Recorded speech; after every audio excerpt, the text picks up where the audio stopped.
Nagsimula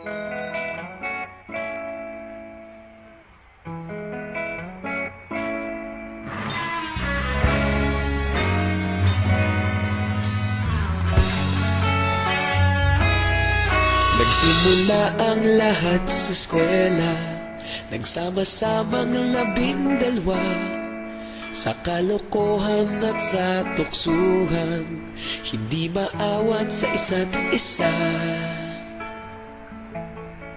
Madalas ang standby sa cafeteria, isang barkada na kay saya, laging may hawak-hawak na gitara, konting udyok lamang kakanta na.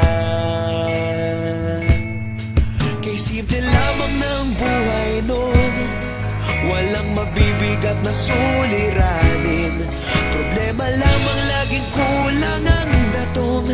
Sana napunta ang panahon? Sana nga ba? Sana nga ba? Sana napunta ang panahon? Sana nga ba? Sana nga ba? Sana napunta ang panahon? Sa unang ligaw kayo'y magkasama, magkasabwat sa pambobola, walang sikreto kayong tinatago, okay sarap ng samahang barkada. Nagkawatakan na sa kolehiyo, kanya-kanya na ang lakaran, kahit minsanan na lang kung magkita, pagkakaibigay hindi nawala. At kung saan na napadpad ang ilan, sa dating eskwela meron ding naiwan, meron pa ngang mga ilang nawala na lang, nakakamiss ang dating samahan. Sana nga ba? Sana nga ba? Sana nga bang barkada ngayon? Sana nga ba? Sana nga ba? Sana nga bang barkada ngayon?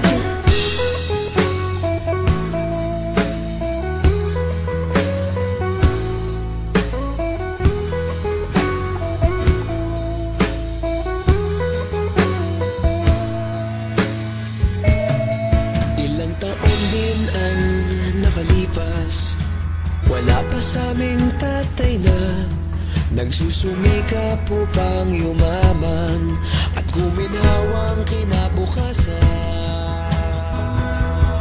Paminsan-minsan kami nagkikita, mga naiwan at natira, at gaya nung araw namin sa eskwela, pag magkasama'y nagwawala. Napakahirap malimutan ang saya ng aming samahan, kahit lumipas ng ilang taon, magkabarkada pa rin ngayon. Magkaibigan, magkaibigan, magkaibigan pa rin.